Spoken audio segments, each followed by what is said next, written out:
আমি কি তাহলে এভাবে বলতে পারি যে ফ্যাসিস্টদের ফটোকপি বিএনপির মধ্যে দেখতে পাচ্ছি, শফিকুর রহমানের যে বক্তব্য সেই বক্তব্যের সঙ্গে এনসিপি একমত নন? না, না, আমি ফটোকপি অবশ্যই দেখতে পাচ্ছি না। এটা আমি বলব না। আচ্ছা। বাট আমি যেই বিষয়টা বলছিলাম যে এটা ব্যক্তি বিএনপি নেতৃত্ব না। মানে অ্যাজ দল বিএনপি না। জি। মানে আওয়ামী লীগ এখানে একটা রাষ্ট্র কাঠামোটাকে ফ্যাসিস্টে রূপান্তর করে দিয়ে গিয়েছে। এখন জি। আপনি যদি এটা কর্মলচে না বদলে শুধুমাত্র জাস্ট মানুষগুলো পরিবর্তন করেন, জি। তাহলে একটা আপনার ফেরেশতা আসলো হাসিনার মতো, হাসিনার পার্টি ম্যানদের মতো আচরণ করবে।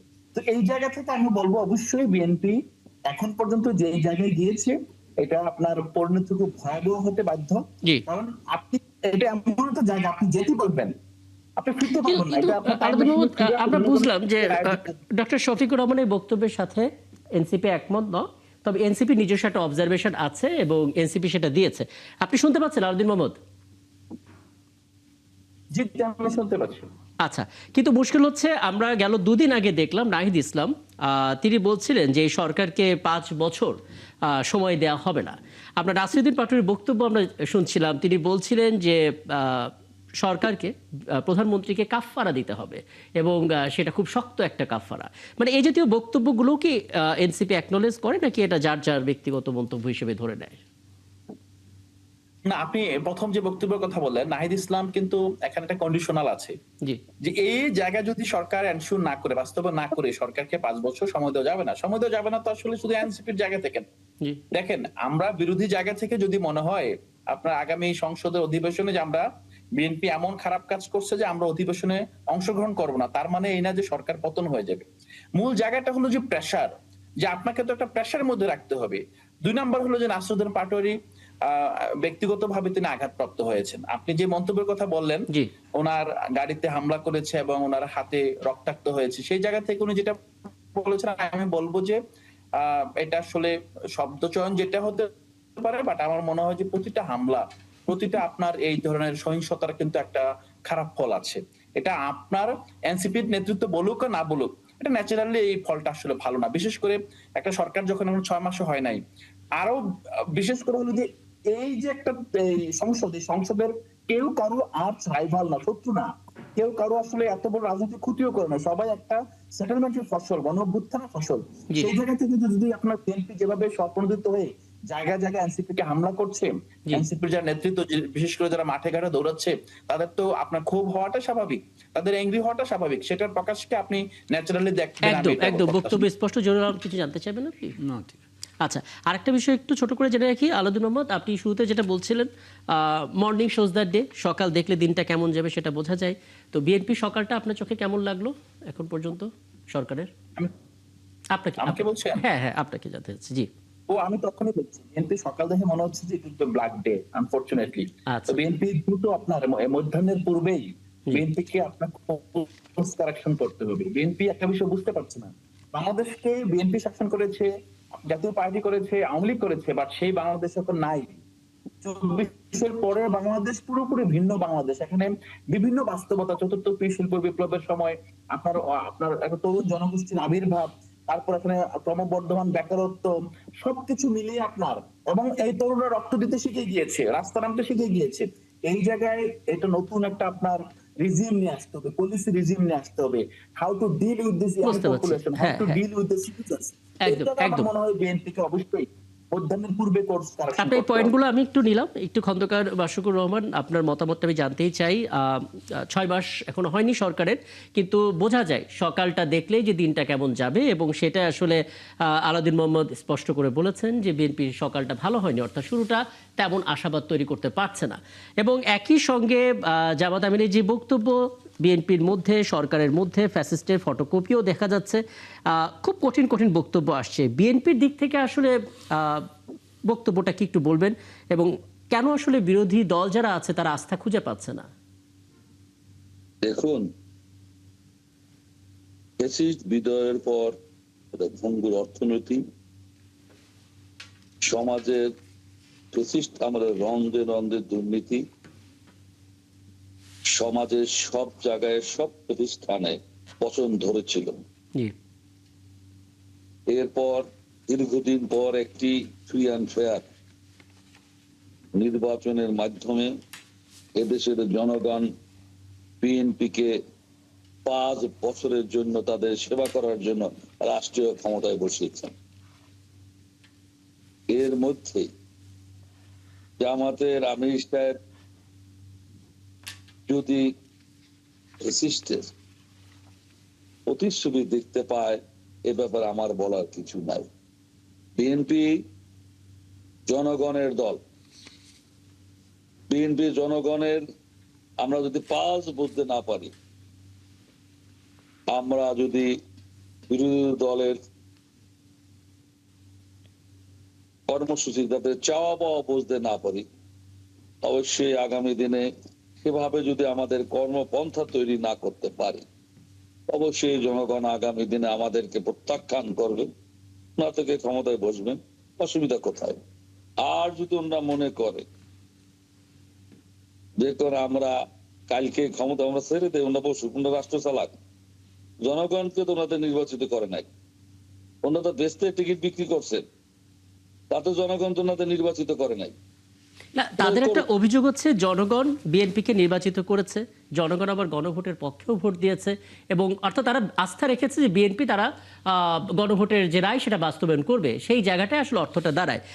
বিরোধীদের বক্তব্যটা এখানে খুব স্পষ্ট, তারা বলছে যে বিএনপি আসলে প্রতারণা করেছে, কারণ তারা আসলে গণভোটের রায়কে উপেক্ষা করেছে। এটা টানা বলা হচ্ছে তাদের বিভিন্ন ক্যাম্পেইন থেকে, এরকম শব্দগুলো প্রয়োগ হচ্ছে। জি, জনগণ বিএনপি এবার নিয়ে কতবার, বিএনপি একাধিকবার রাষ্ট্রীয় ক্ষমতায় ছিল, সংসদে বিরোধী দলের ছিল, রাজপথে বিরোধী দল ছিল। জি, বিএনপিকে এই ভয় দেখিয়ে, এই অজুহাত দেখিয়ে, বিএনপির আদর্শ থেকে, বিএনপি জনগণের দল, জনগণের কাছ থেকে বিএনপিকে সরে দেওয়া যাবে না। বিএনপি জনগণের সাথে প্রতারণা যদি করে থাকে, জিয়াউর রহমানের মারা যাওয়ার পর আওয়ামী লীগের জাদ্রের নেতা বলেছিলেন, আমার সুস্পষ্ট ভাবে মনে আছেন, বিএনপি জিয়াউর রহমান শেষ, বিএনপি শেষ। বিএনপি তারেক সাহেবের নেতৃত্বে এই 17 বছর আবার রাষ্ট্রীয় ক্ষমতা, 17 বছর শেখ হাসিনা বলেছেন তুই আয়। আওয়ামী লীগের একজন শীর্ষস্থানীয় নেতা শেখ মুজিবের কন্যা যে ভাষায় পার্লামেন্টে বলেছেন তুই, বক্তৃতা বলেছেন তুই আয়, তুচ্ছ তাচ্ছিল্য করে তোফায়েল আহমেদ প্রয়াত হয়েছেন। হ্যাঁ, এবং এই বক্তব্যগুলোর জন্য যে পরিণতি হয় সেই পরিণতি আমরা দেখেছি, কিন্তু মুশকিল হচ্ছে এখন তো ঘুরে ফিরে সেই বাকবিতণ্ডা দেখতে পাচ্ছি আমরা। জি, বাট আমার এই এনসিপির যারা আমি মনে করি আগামী দিনের উদীয়মান নেতা, এনসিপির কোন নেতাকে আমি 69 বিপ্লবের সব নেতাদের নাম আগে জানতাম, 90 71 মুক্তিযুদ্ধে যারা অংশগ্রহণ করেছে নেতৃত্ব ম্যাক্সিমাম লোকের নাম আগে জানতাম, 90 আন্দোলনে যারা নেতৃত্ব দিয়েছেন, ডাকসু, ছাত্রলীগ, ছাত্র দাসক, ছাত্রলীগ, অন্যান্য সংগঠন, সবাই নাম জানতাম। এনসিপির কারোর নাম অন্তত আমার এই 47 বছর রাজনীতি আমি কাউকে জানতাম না। কিন্তু আমি আগামী দিনের আগামী জাতীয় নেতা হবেন, তাদের আচরণ, তাদের বডি ল্যাঙ্গুয়েজ আমাকে প্রশ্ন করে, আমার বিবেককে বারবার। তাদের পরিবারের পারিবারিক শিক্ষা কি, তাদের কোন পরিবার থেকে তারা আগমন হয়েছেন, তার আগামী দিনের এই রাষ্ট্রের দায়িত্বভার জনগণ যদি তাদের উপরে নেয়, মর্নিং দ্য শো কিভাবে বলবো আমরা, সেই প্রত্যাশা আল্লাহ বেঁচে থাকলে সেটা দেখবো। এবং আমি চাই না এই জুলাই বিপ্লবে যারা নতুন দল করলেন, শুক্র 7 দিন, শুক্র 7 দিন তারা বিএনপির মতো একটা পুরনো দলের যে ভাষায় সমালোচনা করে, আমি আশা করব এরা যেন অতি সত্বর জাসদের মতো এরকম মেধাবী, তরুণ, অভিজ্ঞ সম্পন্ন নেতাদের দ্বারা আদর্শ নিয়ে জাসদ তৈরি, বৈজ্ঞানিক সমাজতন্ত্র, প্রতিটা শিক্ষা প্রতিষ্ঠান, ইউনিভার্সিটিতে বৈজ্ঞানিক সমাজতন্ত্রের নামে মেধাবী ঝাঁপিয়ে বলেছিল, সেই সংগঠন আজকে বিলীন হয়ে গিয়েছে। বিলীন হয়েছেন, নেতৃত্বে ছিলেন কারা? জাতীয় নেতা পর্যায়ের নেতৃত্ব। বুঝতে পারছি আপনার বক্তব্যটা একেবারে স্পষ্ট। আমি আবারও ফিরবো এখানে। আমি বলি যারা কোনোদিন একটা প্রতিষ্ঠানের নেতৃত্ব দেয়নি, একটা প্রাইমারি স্কুলের নেতৃত্ব দেয় নাই, একটা হাই স্কুলের নেতৃত্ব দেয় নাই, একটা শিক্ষা প্রতিষ্ঠানের বিপিজিএস হয় নাই 88 সনে, 88 সনে রাজেন্দ্র বিশ্ববিদ্যালয় কলেজে 37,000 ছেলে মেয়ে, সেখানে আমি প্রথম নির্বাচিত হয়েছিলাম বিপি, সংসদে নেতৃত্ব দিয়েছি। সেখানে সেই সময় হোসেন মোহাম্মদ এরশাদ নির্বাচনকে ইলেকশনে হ্যাঁ, মাশকুর রহমান, আমি থাকলে এই ইতিহাসগুলো একটু গভীরভাবে শুনতাম। আপনাকে অনেক ধন্যবাদ, আপনি তো আছেনই, আরো কথা হবে আপনার সঙ্গে। আমি একটু জোর হলো আপনি একটা মতামত নিতে চাই। মানে প্রথম কথা হচ্ছে, আপনি নিজে একজন গণমাধ্যম কর্মী হিসেবে, একজন সাংবাদিক হিসেবে নিশ্চিতভাবে সরকারের বিভিন্ন মুভমেন্টগুলো ফলো করেছেন। এখনো ফেসবুকে দেখা যায় আপনি বর্তমান প্রধানমন্ত্রী একটা ইন্টারভিউ নিয়েছিলেন, তার যে ভিশন, তার যে প্ল্যান, তখন আপনি কথা বলছিলেন। এই যে জার্নিটা, এই সময়টা, ঠিক এই জায়গাটাতে এসে দায়িত্ব নেওয়ার পর আপনার মনে হয় কিনা যে সকালটা এতটাই খারাপ হয়েছে যাতে আশাবাদ তৈরি হচ্ছে না সরকারেরকে নিয়ে? একই সঙ্গে আমি বিএনপি মহাসচিব একটা বক্তব্য কোট করতে চাই। তিনি বলেছেন আইনের শাসন এবং সামাজিক ইনসাফ প্রতিষ্ঠা করতে চাই বিএনপি, কিন্তু মানুষ আসলে কিভাবে আশাবাদী হবে যখন হবিগঞ্জের মতো ঘটনা তারা দেখবে? জি, আমাদের আমরা কিন্তু মানে আমরা খুব একটু অ্যাম্বিশিয়াস হয়ে গেছি আর কি। আমরা যেইখানে রাষ্ট্রটাকে নিয়ে এসেছি, যেই অবনমন আমাদের ঘটেছে in all spear of life, তো পলিটিক্স তো এটার মধ্যে একেবারে শিখরে আছে। মানে রাজনীতি, আমাদের প্রতিষ্ঠান, আমাদের মানে সোশ্যাল ভ্যালুজ, আমাদের ফ্যামিলি ভ্যালুজ থেকে শুরু করে আমাদের প্রাতিষ্ঠানিক শক্তি, সব কিছুই তো একটা ধ্বংসপ্রাপ্ত হয়েছে। সেই জায়গা থেকে জুলাই বিপ্লবের পরে আমরা যে সময়ে সেগুলোকে রিবিল্ড করার জন্য যে কাজগুলো আমাদের করা দরকার, যেভাবে সময় দেওয়া দরকার, যেভাবে আমাদের ধৈর্য দেওয়া দরকার, যেভাবে আমাদের কি বলবো যে রাজনৈতিক সাংস্কৃতিক রুচির পরিচয় দেওয়া দরকার, ওই জায়গাগুলোতে উই হ্যাভ বিন মেজারেবলি ফেল। আমরা কিন্তু ফেল করতেছি। এখন ধরেন আপনি একটা সরকার এসছে, সরকার আসার পরে তাকে মানে তাদের ভুলভ্রান্তিগুলো তো অবশ্যই আমাদের তীক্ষ্ণ নজরের মধ্যে রাখতে হবে, তাদেরকে চ্যালেঞ্জ করতে হবে, তাদেরকে অ্যাকাউন্টেবল করতে হবে, তাদেরকে প্রতিনিয়ত চাপ নেওয়া, যেটা বলে প্রেশার গ্রুপ, প্রেশার রাখতে হবে। কিন্তু প্রেশার দেওয়ার অর্থ এই না, কারণ একটা তো 5 ইয়ার একটা টার্ম আছে, তো 5 ইয়ার টার্মে তো আপনার এটা একটা process, democracy is a process. এই যে প্রসেসটাকে এক্সারসাইজ না করে আপনি শুরুতেই তাকে হুমকি ধামকির ভাষা দিয়ে যদি তাকে ইন্টিমিডেট করেন, যেখানে গভর্নমেন্ট ইন্টিমিডেট করছে বলে আমরা অভিযোগ করছি, রাজনৈতিক প্রতিপক্ষ অভিযোগ করছে, ডেফিনেটলি তার মত প্রকাশের স্বাধীনতা, সেখানে বিরোধী দলের উপর দমন পীড়নের অভিযোগ সেখানে আসছে, তাদের সমাবেশ করার অধিকারের উপর প্রশ্ন আসছে, তাদের ভয়ভীতি দেখানো হচ্ছে ইত্যাদি, এই অভিযোগগুলো আসবে। কিন্তু একই সঙ্গে আপনাকে এইটা এক্সপিরিয়েন্স করতে হবে যে না, হাউ ইটস আনফোল্ডিং।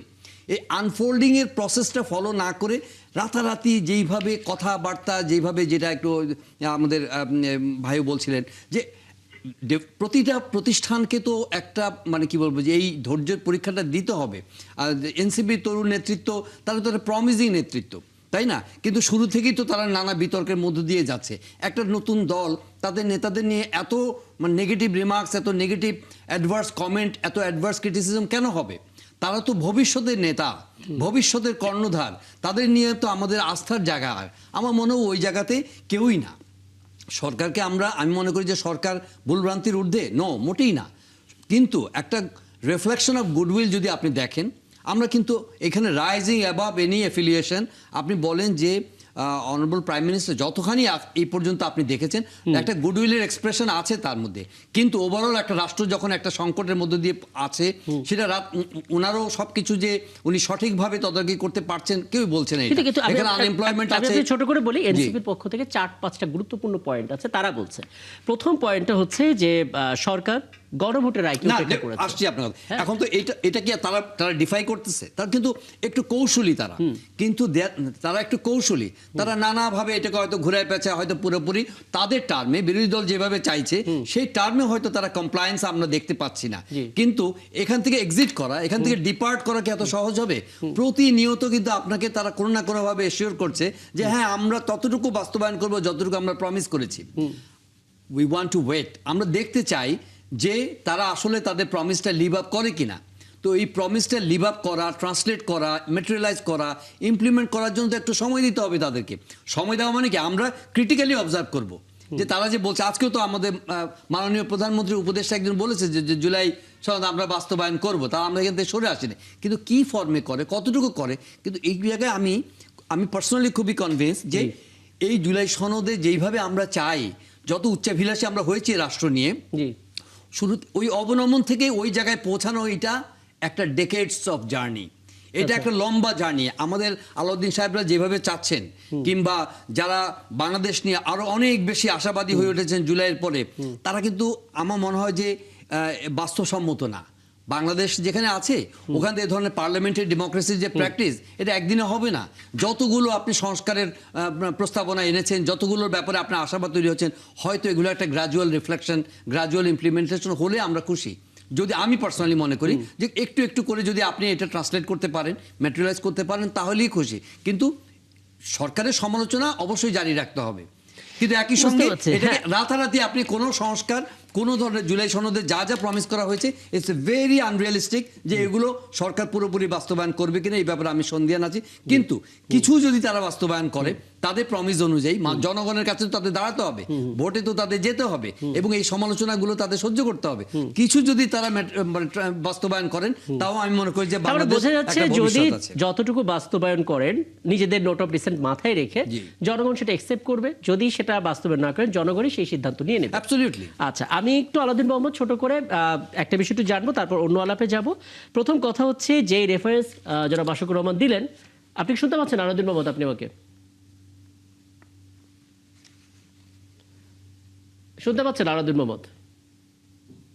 জি, শুনতে পাচ্ছি। জি, দুটো বিষয় একটু বলবেন। প্রথম কথা হচ্ছে যেটা খন্দকার মাশরুকুর রহমান বললেন যে জাসদ অনেক মেধাবী একটি নেতৃত্বের দল ছিল, কিন্তু বাস্তবতার প্রেক্ষিতে তারা তাদের সেই মেধাটা ব্যবহার করতে পারেনি বলে একটা পর্যায়ে তাদের বিলীন হতে বাধ্য হয়েছে তারা। এবং দ্বিতীয় যে বিষয়টা জহুরুল আলম বললেন যে এখনই আসলে অনেক আর্লি হয়ে যাচ্ছে, যে সরকার গণভোটের রায় উপেক্ষা করেছে, এগুলো সমস্ত কিছু বাস্তবায়ন করবে না। দুটো বিষয় আপনার মতামত জানতে চাই ছোট করে। জি,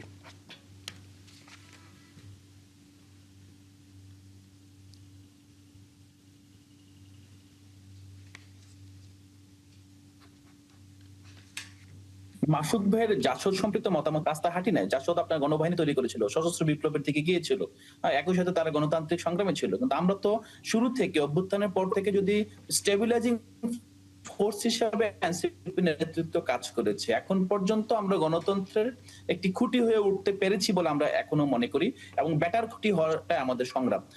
দ্বিতীয়ত হলো জহির ভাই যেটা বলেছে, জহুর ভাই, সেটা হলো যে দেখেন এখানে গ্রাজুয়াল পরিবর্তনটা এটা প্রত্যাশিত। হ্যাঁ, এটা আমরাও মনে করি যে গ্রাজুয়াল পরিবর্তনটা আপনার বেশি সাস্টেনেবল। কিন্তু জহির ভাই যে জিনিস বলছে অনেক বেশি আনরিয়েলিস্টিক। জুলাই সনদের যে বিষয়গুলো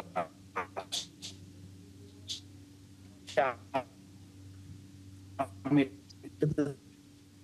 দ্বিমত পোষণ করি।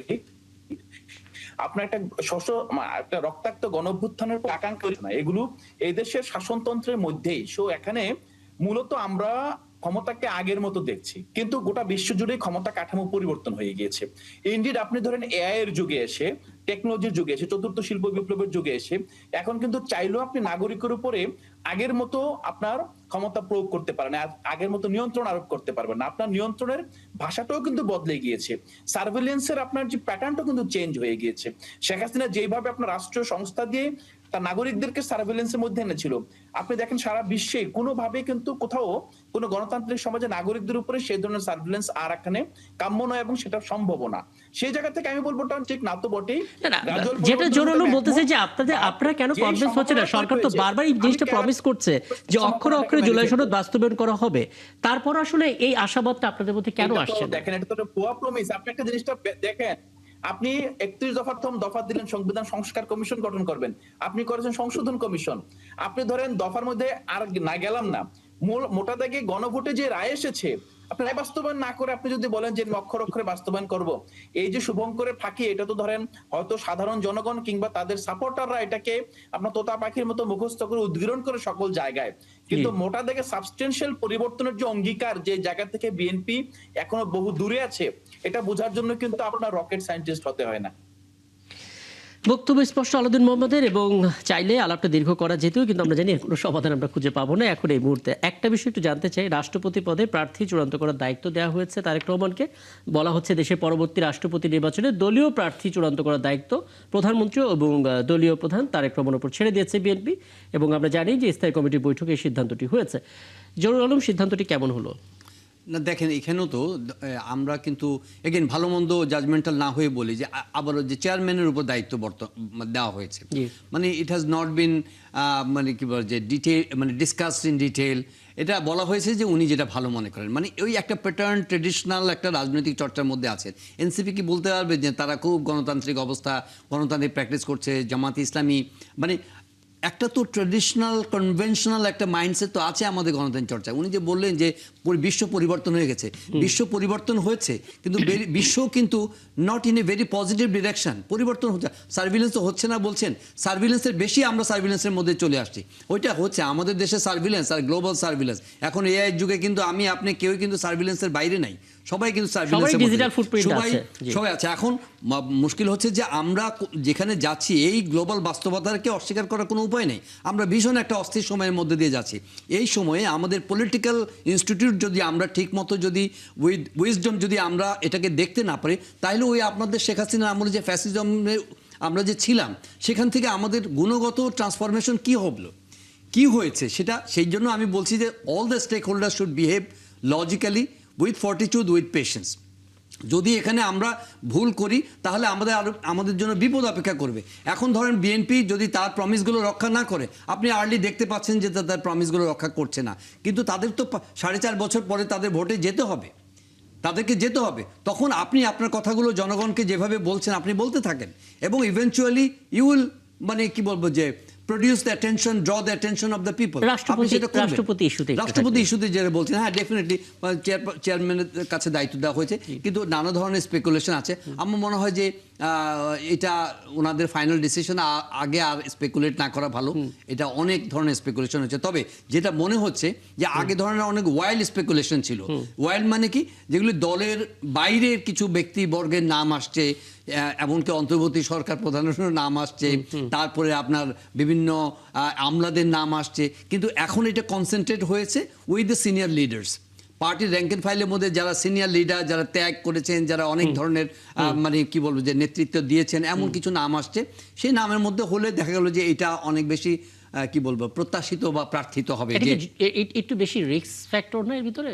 প্রধানমন্ত্রী যদি একক সিদ্ধান্ত নেন, নিজের দায়িত্বটা নেন এবং সেখানে যদি সিদ্ধান্তের মধ্যে কোনো ভুল থাকে পরবর্তীতে, আমার মনে হয় না এটা হচ্ছে যে এক ধরনের শোয়িং রেসপেক্ট অথবা আমাদের ট্রেডিশনাল পলিটিক্যাল কালচার যে চেয়ারম্যানকে দায়িত্ব দিয়ে দেওয়া, কিন্তু বিষয়টা এরকম না। এরকম একটা মেজর ডিসিশনে একক সিদ্ধান্তে হয়ে যাবে অ্যাটলিস্ট বর্তমান বাস্তবতায়, সেটা মনে করার কোনো কারণ নেই। যদিও আমরা দেখেছি যে মোহাম্মদ শাহাবুদ্দিন চুপুর মতো প্রেসিডেন্টও তৎকালীন প্রধানমন্ত্রী নিয়োগ করেছিলেন, সেটা তো সম্পূর্ণভাবে একেবারে কল্পনারও অতীত ছিল।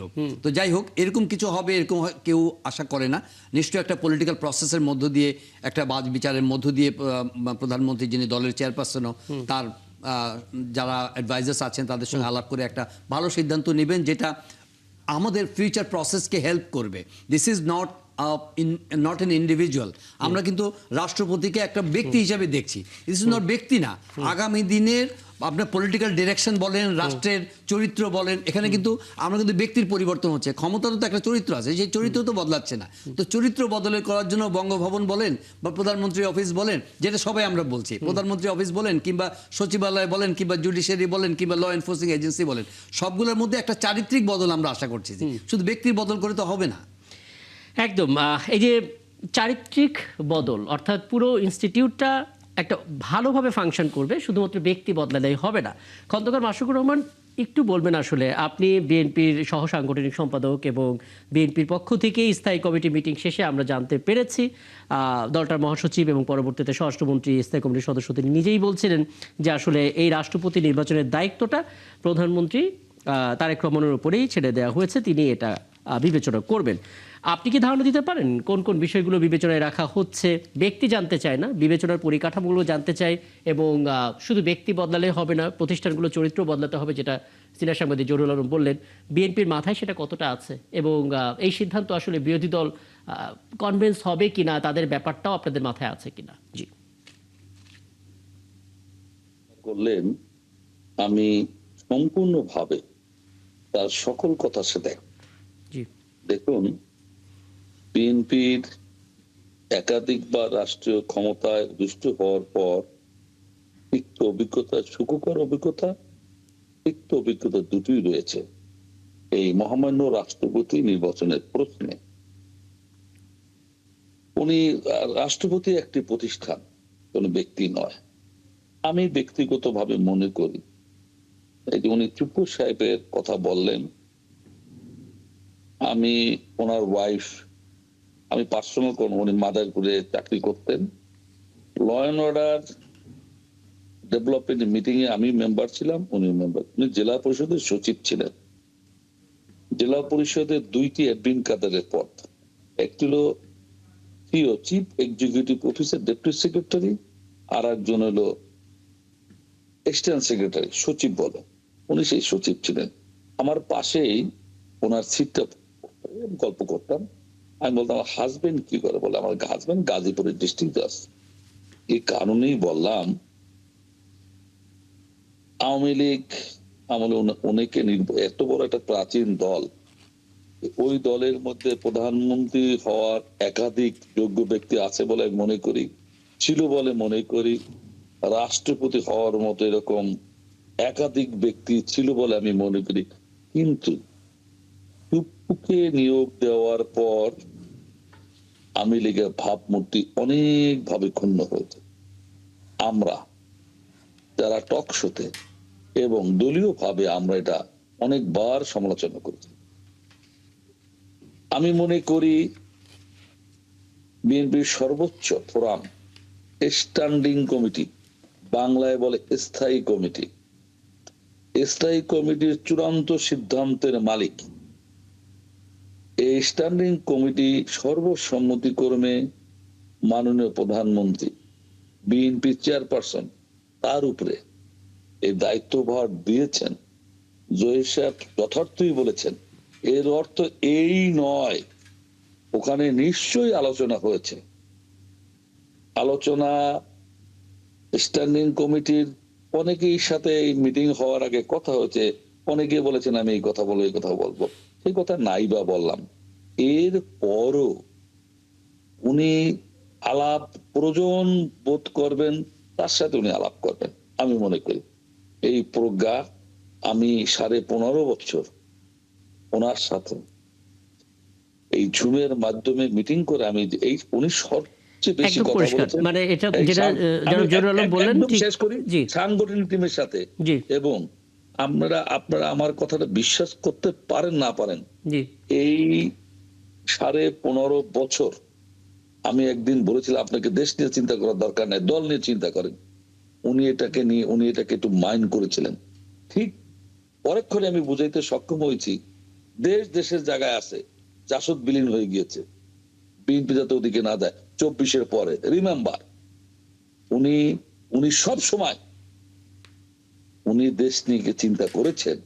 এবং আমি মনে করি উনি ওই জায়গায় আমার দল যদি নিয়োগ দেয়, সেরকম ব্যক্তি বসানো উচিত। রাষ্ট্রের একজন অভিভাবক থাকতে হবে। অনেক জায়গায় কেন্দ্রীয় মসজিদের ইমাম চিফ জাস্টিস হয়, রাষ্ট্র যখন ব্যর্থ হয় ডিসিশন দিতে, উনি দিলে সবাই মেনে নেয়। আমি মনে করি সেরকম একজন লোক চেষ্টা করবেন রাষ্ট্রপতি বানানো। হ্যাঁ, আপনি স্পষ্ট করেছেন যে আসলে দায়িত্বটা প্রধানমন্ত্রীর উপরে, কিন্তু তিনি আসলে তার জায়গা থেকে, সেই প্রজ্ঞা থেকে তিনি হয়তো যোগ্য মানুষের সঙ্গে কিছু আলাপও করে নিতে পারেন, কিছু আইডিয়া নিতে পারেন।